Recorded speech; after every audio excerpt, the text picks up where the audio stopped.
Hello, everybody, and welcome to Inclusively. I'm Monica Paolini from Sensafili, your host, together with Chris Lewis at Lewis Insight.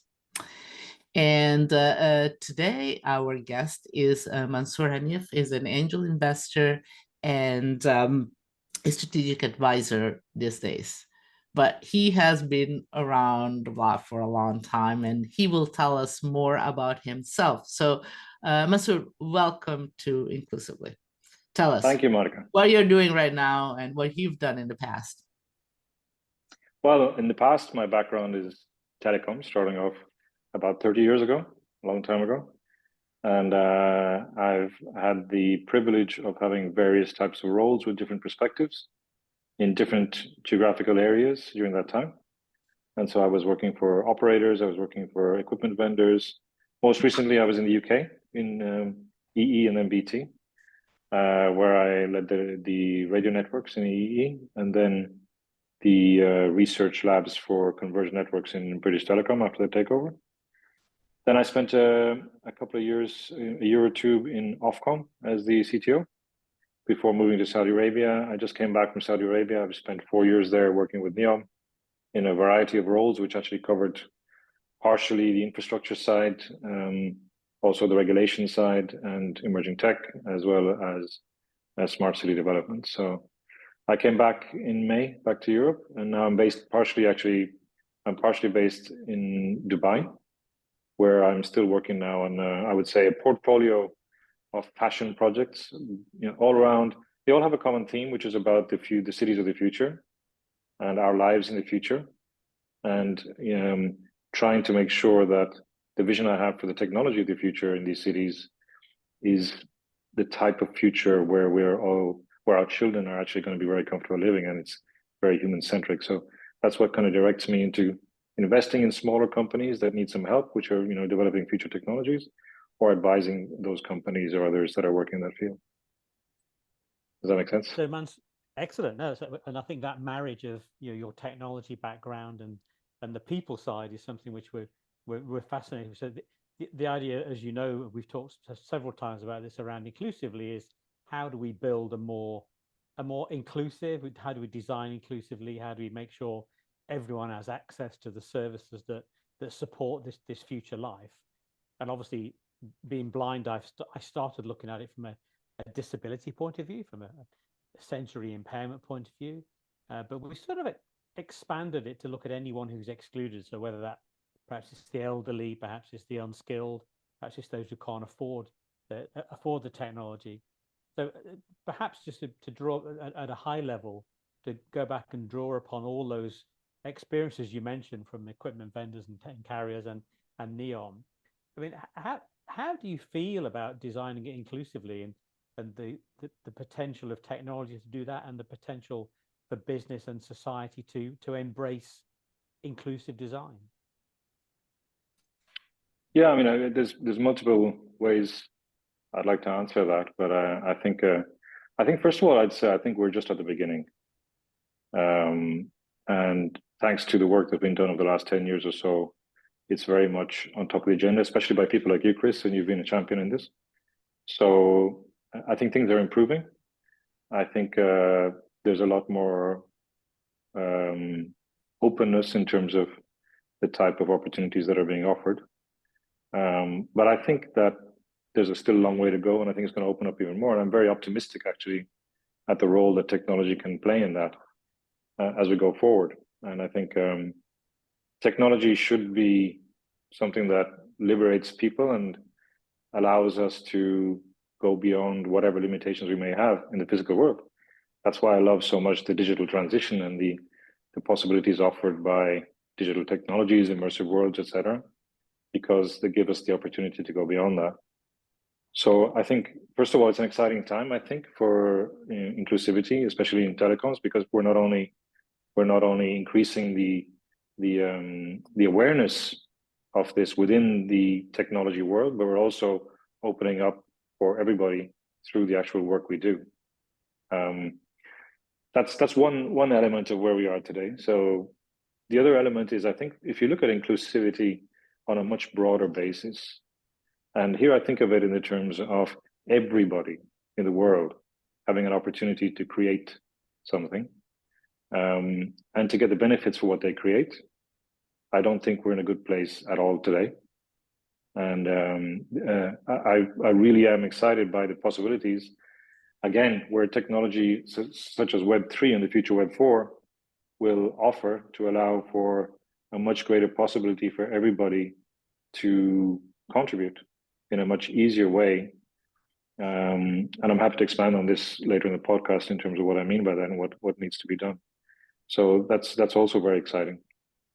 And I do believe that from my own personal perspective, and we've been friends for a long time, Chris, and I admire the work you do, and how you've managed to make such a huge impact despite your blindness.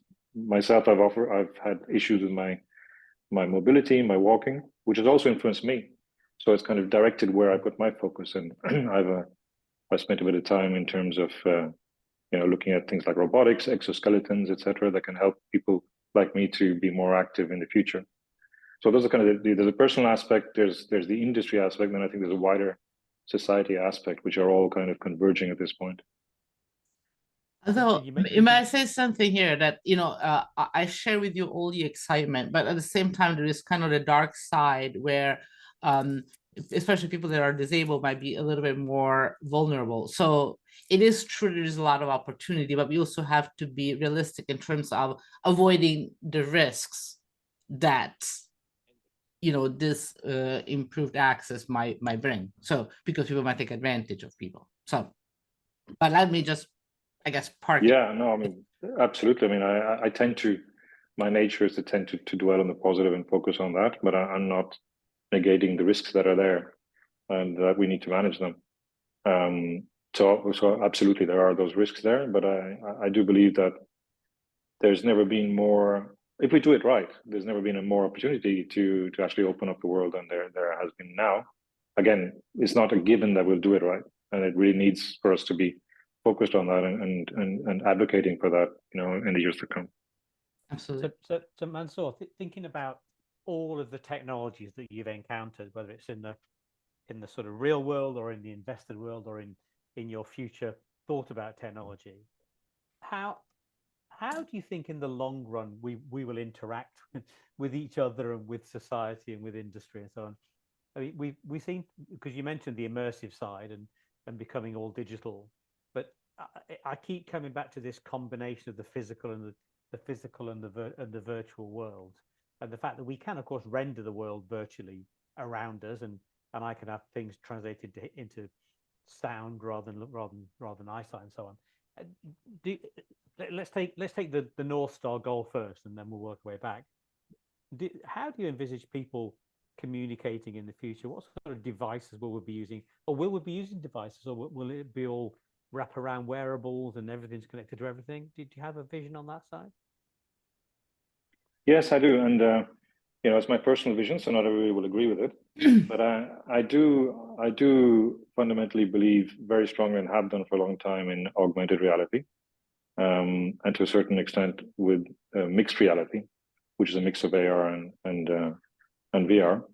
I've never been a believer in large-scale VR. I've always felt it's a technology that is too much. It separates people from others rather than bringing people together. And so my first rule for technology is that technology should bring people together in common spaces rather than isolating people. So, however, I'm not of this space where I don't believe that AR will replace everything. And I know that there's been recently some interviews about whether AR headsets will replace smartphones. I don't believe that's the case personally. I believe the smartphone is there to stay, and it will be connected to AR glasses. But I do believe that in the future we will be seeing the world through a type of AR glasses, which will be a mix of the two. There's a hybrid kind of mix going on today. There's the world of VR, which is moving into mixed reality. And then there's a world of the smart glasses, which started with Google glasses, which is moving more towards the middle, towards VR. And it's meeting there in the middle. So I believe that the way we'll interface with the cities of the future will be through these headsets that are connected to our smartphones, and it'll really reach its maximum potential in a couple of decades when we've actually started to design cities or areas of cities for that purpose. And that's why I was so excited working in NEOM and working currently on some projects in the GCC, because there's a hunger there to actually take a step forward and to design cities to be experienced through those glasses, which is a very different experience to the current AR, where you're looking at it through a smartphone or through a tablet. It's not a natural way in which to walk around the city, and it's actually quite dangerous, especially for people with disabilities, because you can easily walk into something or hurt yourself. So those are the devices, I believe, that how we'll integrate, how we will experience the city, and the integration of AI and NLP with that is going to, as the first wave, I would say, is really going to be a boost, because effectively you can connect, you'll be able to create visions or create what you want to see, or create searches that are pulled up in front of you as you speak, as you walk around the city. The second wave, which will come probably maybe 10 years later, would be direct contact to brainwaves. And I know that it's a bit of science fiction at the moment, and people like Musk and others are working on this human brain interface. I'm hoping that it doesn't need to be implants only, but it can simply use fMRI scans to interpret your brain signals directly into the device. But that's kind of a second wave, and it'll just make it easier to use rather than the first wave, which will be through simple voice interaction. That would be definitely good to have something that you don't have to pull in and out. But one thing is that we all, as you were talking about, is we always think about a virtual reality, but isn't it like our perception of reality is changing because it's mediated by a device, be your phone or whatever. So, for instance, when people even today they go and see a concert, they often see the concert through their phone, and so the even without anything fancy, it's our real what reality is. It's not just the virtual reality, isn't it? Yeah, because I mean, we're not creating a world. It's just like our world that is no longer just what it is that we see with our eyes or we hear. It's just mediated by a screen, oftentimes. Currently, yes. Currently, it is.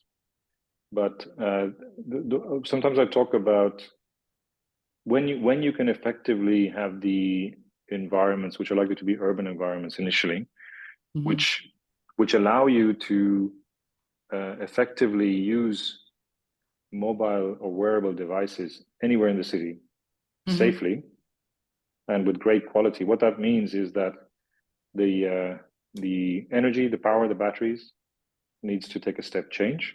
Now, with wireless power transmission technologies that are evolving very rapidly, I believe that will take a big step forward in certain urban areas. So it'll free up how long you can use a device outside of your home. The second thing we need is safety, because at the moment it's quite dangerous if you were to walk around with, and this happened actually in the US when they launched Apple Vision Pro. If you walk around in open areas with these headsets on, it's a health risk and it's a safety risk and it's a transport risk, because effectively you might walk into an oncoming bus or a truck, and so nobody wants that. So part of the experimentation I'm doing with some of the companies I'm working with, such as Darabase, who do a rules engine for AR, which can be implemented in cities and interface with the real world with a spatial anchor engine for the city.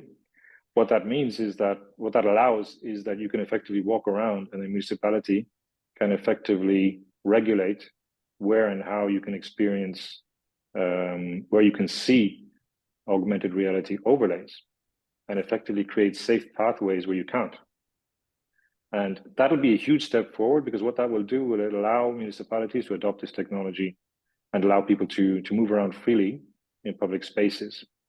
So that's the second thing. The third thing is, I think just we need to make sure that the content is there, and and freely available. So I think putting those things together, the kind of projects I'm working on at the moment with Database and others, is to effectively create in small scale environments proof of concepts where we can demonstrate how this works in practice.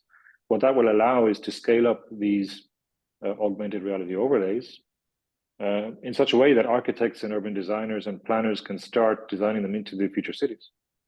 And when you do that, you get what you just mentioned, Monica, which is a new type of reality, and what I call an unchained reality, because effectively you can experience it anywhere around the city. And think about it from the point of view of an architect or an urban designer. When they're designing an open space, a public space, they would be able to effectively look at the physical areas and also the digital areas and how they can be designed to bring people together, but also to create unique experiences that you can mix and match. You can have an individual experience sitting in one area of an open space. Then you can go and sit with a group of people and join their group, and you'll be seeing what they're seeing.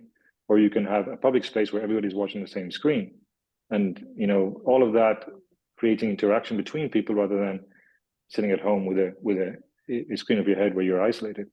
So that's the excitement I get about mixed realities of the future. And do you, given that the way that people with different impairments, should we call it, and people with different skills, the way they consume and create content, are we in a position where it can be built in, the flexibility that we can consume it in different ways? Because it's sort of, we've always developed things down very narrow lines of, certainly for someone with a vision impairment or a hearing problem or a physical disability or mental psychological issues. We've never designed across everything together. And I think the notion of inclusive design, certainly with the people at the Royal College of Art, where in the past we designed for the center of the market and all these peripheral cases were ignored or dealt with by charities or the community or whatever. But if we design for the edge case, then we get the center for free. So can you see it? Can we design it from the outside in, if you like, from the edge in? Is that, do you see a willingness to do that? And who do we need to convince to do that? Well, I think, I think I would put it in a slightly different way. I think that it's always been difficult to do that because of the economic aspects and the economic return of concentrating in the peripheral. And I think there are cases whereby by designing for the edge, you cover everybody. And, those are few and far between. However, I think we're in a totally different space now, because in the digital world, the reality which I just explained, it's something much more flexible. It's much more flexible, which can cater for so many more needs inherently. So what I just said was effectively, if you take an open space, there would be 3 different types of groups. There would be the individual. When you want to be on your own, you want to see your content, and you're there with other people, but you switch out for a second to do your own thing. The second one is the public space, where everybody's experiencing the same thing, where there's a public announcement, or there's a concert or a match where everybody's watching, etc. But it's pretty much everybody. It's free to air for everybody. Then you've got the middle space, which is the groups, which can form dynamically as you're speaking. And so if you look at a system like that for the general population, which has that flexibility of being able to form groups in any different way, then you look at the pockets of people with different types of disabilities, and you can see that effectively they would be fully catered for in the middle space by the main platform. So they're no longer a peripheral thing. The reality is, in the digital space, if you look at augmented reality and the types of avatars the way I see, and I know it's a dirty word now to say metaverse, but I'm going to say it because I still believe it. I still believe in it. So the beauty of it is that it allows you to be whatever you want to be. Now, obviously, you need to, depending on what type of metaverse you're joining, there needs to be some rules about what's allowed, what's not allowed. You sign up to those, and if like we were designing in NEOM, the metaverse is linked to municipality, there would be a number of rules that would be related to the mixed reality part of that metaverse that you would agree to, in terms of, the rules of conduct. So, that's just a given. But the reality is, I used to say that it allows you to experience multiple worlds and to have different personas. You can have, anybody could have 5 or 6 personas, whatever you want. You could have a different persona for each different type of metaverse you're going into. What that allows each person to do is to explore different aspects of yourself and to discover this different aspects of yourself. Now, you take that aspect to people with disabilities. So in most cases, you will be able to experience the world as a totally different person. And effectively, people wouldn't even know if you've got a disability, you don't have a disability. And it'll allow you to actually break out or break through from your physical limitations in that world. And there are limitations. For example, I did think quite a lot about people like yourself, for example, blind people going into the digital world.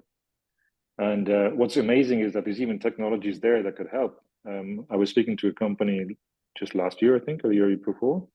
We're working on haptic gloves.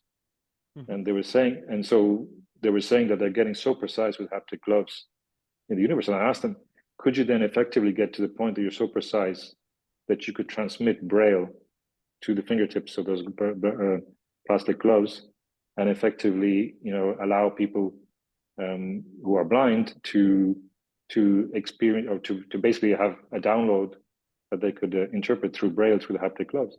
That is, those are becoming reality. So I think there's the limitations in terms of how far you can push it are growing, but I do think that the inherent baseline for these platforms is much more flexible than today. So you don't need to start from the edge in. It should be inherently flexible enough to cater for everybody, I hope. So I guess that there is a question of it's not necessarily the extreme cases. It's just that you need to be able to reach everything and everybody, I guess. So instead of having a single use case or a single scenario, blind person or hearing impaired, it's just like you just need to be able to do whatever. Exactly. Instead of targeting your ideal, because traditionally it's your ideal user, and that's hard enough to get your ideal user that you forget about everybody else. And now we should just say, oh no, we need to get everybody. Period. Yes. It's not even an option, because otherwise what's the point of it? And this is the way I believe the future cities should be. They shouldn't be things that ram use cases or even select an ideal user. I mean, do we really need people? Do we need those platforms to select what an ideal user is?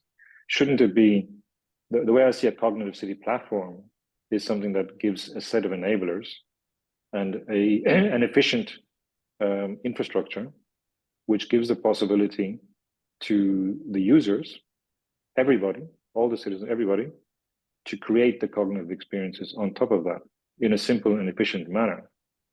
And so effectively, I see it like you put in place the infrastructure, you put in place, let's call it a brain. You put in place the neurons, you put in place all of the different elements to connect them up. But the actual, neural network is created by the connections.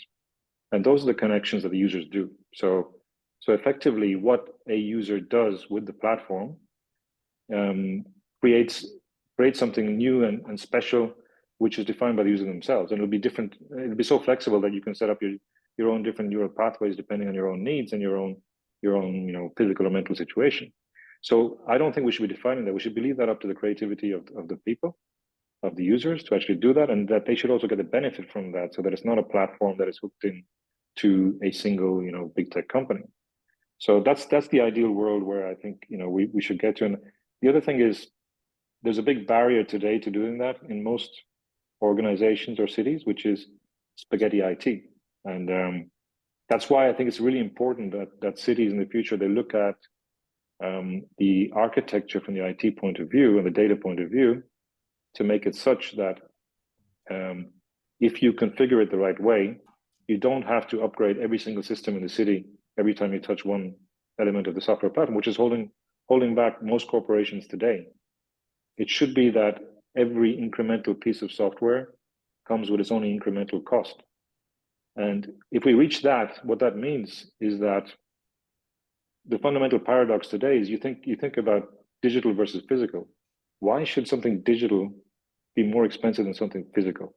It's madness. It's madness, Why should a physical screen be cheaper than having augmented reality screens, but there's nothing physical at all. Because the answer you get from most people is, oh, but the IT upgrades, the software upgrades, the interconnection, the interworking, the data cleansing, that's the legacy. If we get to the future where effectively you've got your city operating platform, you've got your AR operations platform, you've got your AI enablement, you've got your data, curated data elements that you can just draw from and build products, then it should be much cheaper and easier to build digital platforms than the physical.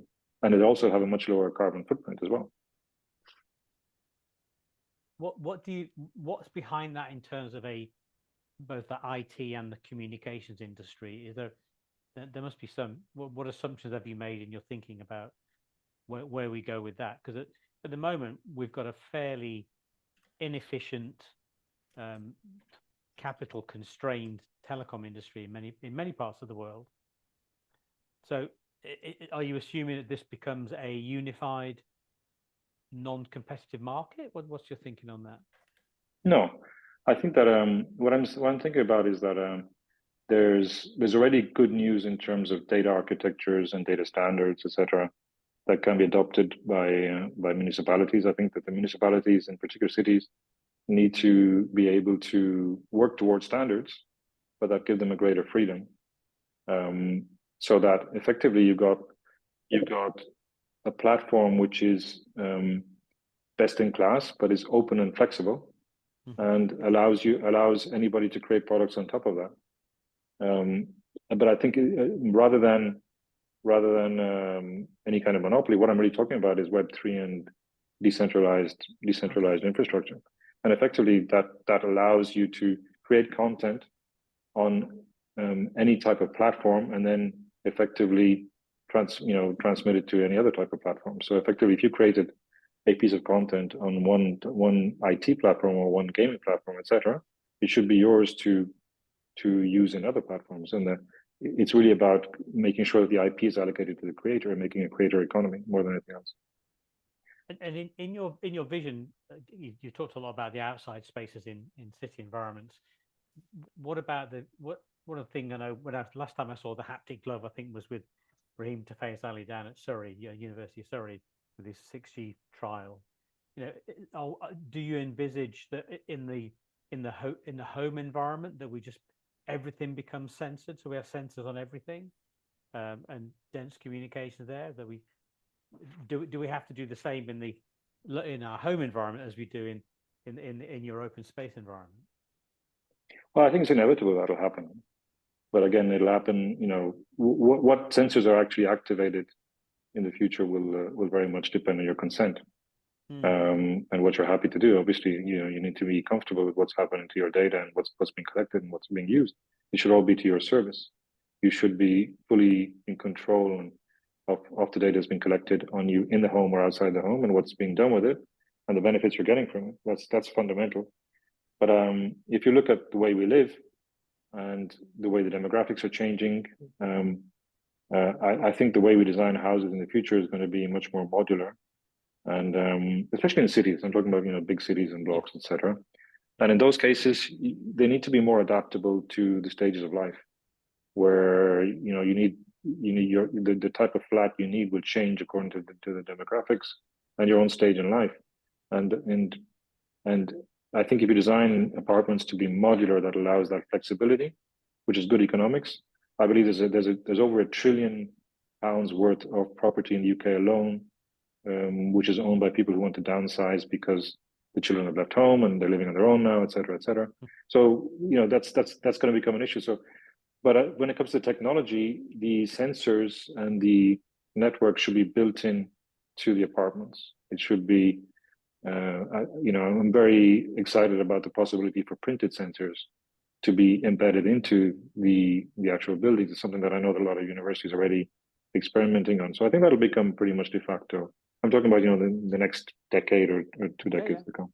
So Mansoor, to round off, because we're heading toward the top of the top of the discussion. But so what needs to happen from a political, technological, industrial perspective to set us on the track of what you've described? Because it's obviously from where we are now. There's a lot of things need to change. And I guess this is part of what we're doing with Inclusively, is we're trying to make sure that all the stakeholders become aware of building things more inclusively for the future. And I think we've had a reasonable start within. I mean, telcos like BT, are doing things better than before. And we spoke to Salesforce recently, who do a lot of accessibility inclusion right in the product design, right at the heart of the company. Do you have a view on that, of that sort of political, industrial? I think technology we've covered, right? So technology, I think we see where you're coming from. What needs to be in place to make this vision flow through in the mid to long run? Well, I think, as you said, thanks to people like yourself and others, things are going in the right direction. But I think there's a lot to be learned from the really advanced giga projects in the Middle East at this point. I know that in the West you can't copy those, but there's many learnings to be learned from what's happening there and seeing where we can apply them in the UK. In the UK or in other countries, I would start with, for example, the care homes, etc., and looking at how they're managed today. There's a huge amount of care homes that need to be built. They could be used as test beds for future technologies to understand how we can start there and then expand those technologies to the wider public as we go. Because the reality is, we're all getting older. And the reality is, being disabled or having different issues with different parts of your body, it's not a niche thing. It's everyone's going to have it. It's inevitable. So it's all of us. So we are all included in that. At some point in stage, it involves everybody.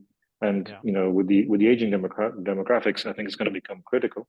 So I would say the huge building program that's planned for these care homes, etc., which will require a lot of robotics, they require sensors, they require technologies.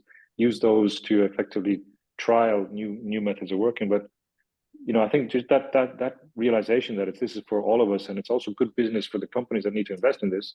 It's good business because the demographic is going to only increase as we go forwards. Would actually help for more investment to be put into the sector.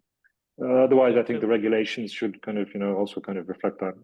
They are already, but carrying on in that vein. Well, Mansoor, thank you so much for sharing your thoughts with us and leaving us on this kind of very important note that disability is not the edge case. We're all at some point going to be there, one way or another. So thank you, Mansoor. Thank you, Chris, and thank you all you in the audience for listening to Inclusively today. Thanks, Mansoor. Thank you very much. Thanks for inviting me. All the best. Bye.